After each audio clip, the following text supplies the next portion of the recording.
Hello students, welcome to Apex agri classes. Apex agri classes के digital platform पर आप सभी स्टूडेंट का बहुत बहुत स्वागत, अभिनंदन। तो जैसा कि स्टूडेंट्स, कल हम लोगों ने टॉपिक स्टार्ट किया था, जो भी खरीफ फसलों के रोग है, जो डिजीज है खरीफ क्रॉप्स की, उसके इम्पोर्टेंट टॉपिक्स हम हाफ ईयरली एग्जाम के अकॉर्डिंग कवर कर रहे थे। तो आज उसी सीरीज को हम आगे बढ़ाते हैं और नेक्स्ट हम जो डिजीज ले रहे हैं उसे आगे स्टार्ट करते हैं। तो चलिए देखिए, खरीफ की फसलों के रोग का जो हम सेकंड रोग आज पढ़ने जा रहे हैं उसका नाम है बाजरे का अर्गट रोग, अर्गट डिजीज ऑफ बाजरा। ठीक है, चलिए तो हम इसके बारे में चर्चा करते हैं। इस रोग के बारे में सबसे पहले चीज ध्यान रखनी है स्टूडेंट्स कि इसको नॉर्मल लैंग्वेज में हम कौन सा रोग बोलते हैं, इसे चेपा रोग भी बोलते हैं, चेपा डिजीज बोलते हैं इसको। क्यों बोलते हैं इसका कारण भी अभी हम समझेंगे। इसके बाद हम बात करें भाई ये जो रोग है, ये जो डिजीज है किसकी वजह से होगा, यानी इसका रोग जनक या पैथोजन कौन है। तो इसका जो रोग जनक पैथोजन है वो एक कवक फंजाई होता है और उसका नाम क्या है, क्लेवीसेप्स फ्यूजिफॉर्मिस। क्या नाम है इसका, क्लेवीसेप्स फ्यूजिफॉर्मिस। ये एक प्रकार का क्या है, कवक है, फ्यूजिफॉर्मिस फंगस है। और कैसा फंगस है ये भी हमें ध्यान रखना है। तो ये एक तरीके का सॉइल बॉर्न फंगस है, यानी कि इसे हम कह सकते हैं ये मृदा जनित कवक है जो मिट्टी में मिलता है, लेकिन इसके जो स्क्लेरोशिया होते हैं वो बीज के साथ भी हम देख सकते हैं खेतों में आके इन्फेक्शन को फैलाते हैं। क्लियर। अब देखिए यहाँ पे अपन बात कर रहे हैं क्लेवीसेप्स। तो क्लेवीसेप्स जो फंगस है, इसके टिश्यूज यानी कि इसके उत्तक में एक विशेष प्रकार का कठोर पदार्थ निकलता है, हार्ड सब्सटेंस निकलता है और उसी का नाम क्या है, स्क्लेरोशियम। क्लियर, क्या नाम है, स्क्लेरोशियम। तो अभी हमने यहाँ पे एक नाम पढ़ा है अर्गट। अर्गट का एक्चुअली मतलब ही क्या होता है, स्क्लेरोशियम होता है, जो कहाँ से निकलता है, जो क्लेवीसेप्स फंगस है उसके उत्तकों से या उसके टिश्यू से निकलता है। क्लियर। अब आगे देखिए ये स्क्लेरोशिया क्या काम करते हैं। तो इस स्क्लेरोशिया से एक बहुत ही विषैला या टॉक्सिन पदार्थ हम कह सकते हैं वो निकलता है और उसका नाम क्या है, अर्गोटिन या अर्गोटॉक्सिन। हिंदी में भी हम यही बोलेंगे, अर्गोटिन या अर्गोटॉक्सिन। अब इस एल्केलॉइड्स को यानी कि जो ये विषैला पदार्थ है, इसका अगर उपयोग कोई मनुष्य या ह्यूमन बींग्स या कोई कैटल या जो एनिमल्स उसके ऊपर करते हैं तो देखा जाता है उनके अंदर कुछ डिजीज हो जाती है, यानी उनके ऊपर साइड इफेक्ट देखे जाते हैं।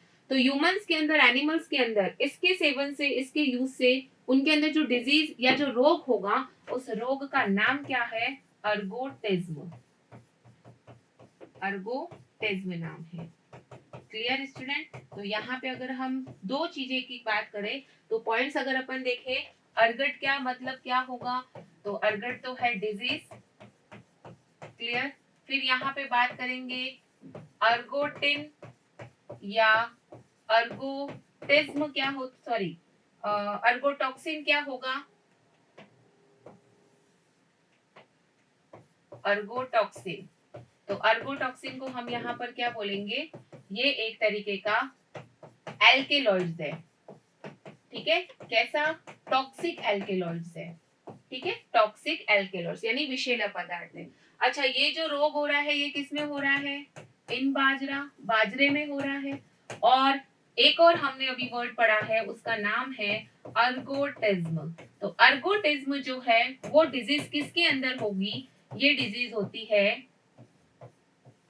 ह्यूमंस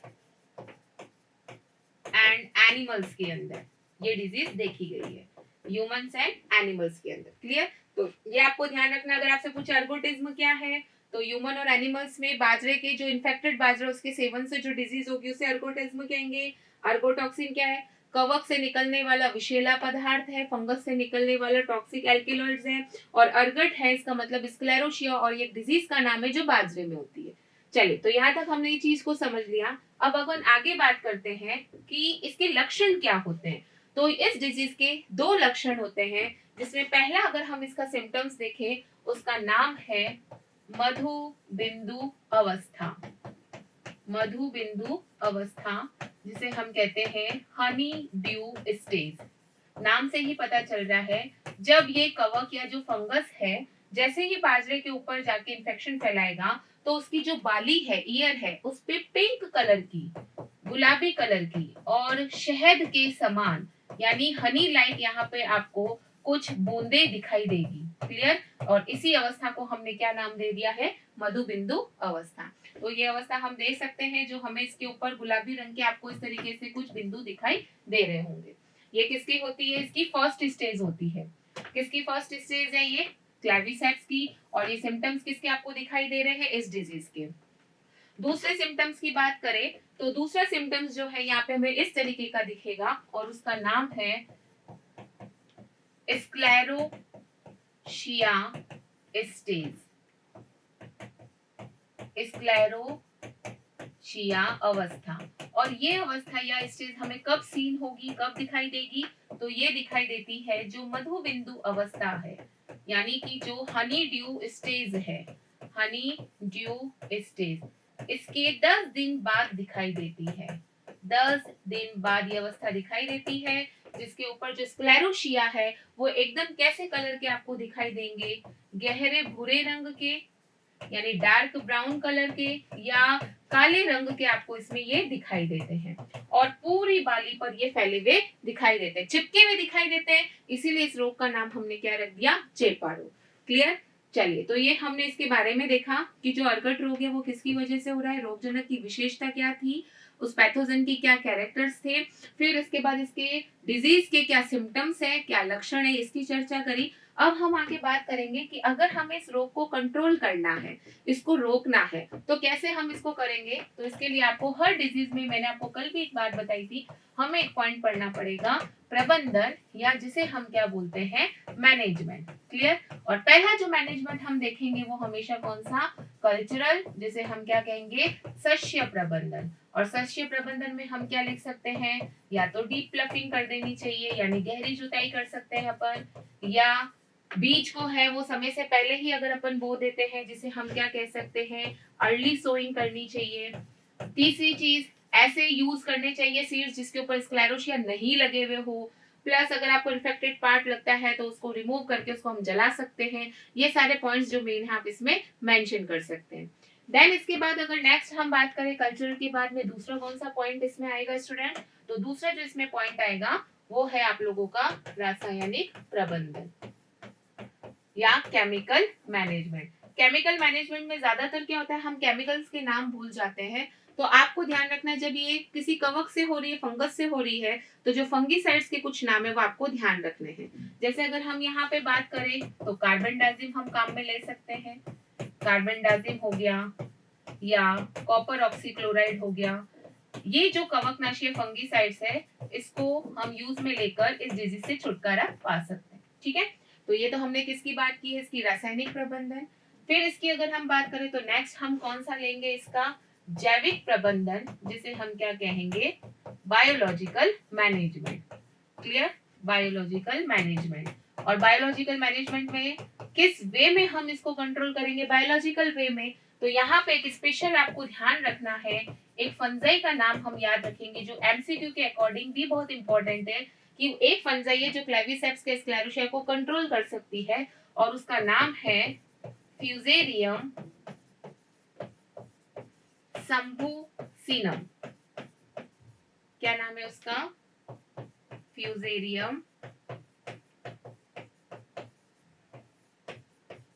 शंभुसिनम। इस कवक के उपयोग से हम इस डिजीज को क्या कर सकते हैं? कंट्रोल कर सकते हैं। इंपॉर्टेंट है, ये एमसीक्यू के अकॉर्डिंग हमें इसका ध्यान रखना है। और दूसरी चीज हमें पता है स्टूडेंट्स, हमेशा इसके आपको क्या याद रखनी है? Disease resistance variety. तो सेकंड हमारा पॉइंट कौन सा आ जाएगा? डिजीज रेजिस्टेंस वेराइटीज, या जिसे हम क्या बोलते हैं? प्रतिजैविक प्रतिरोधी किस्म। और उसके लिए कल एक बाजरे की मैंने इंपॉर्टेंट आपको नाम बताया था, पूसा 23।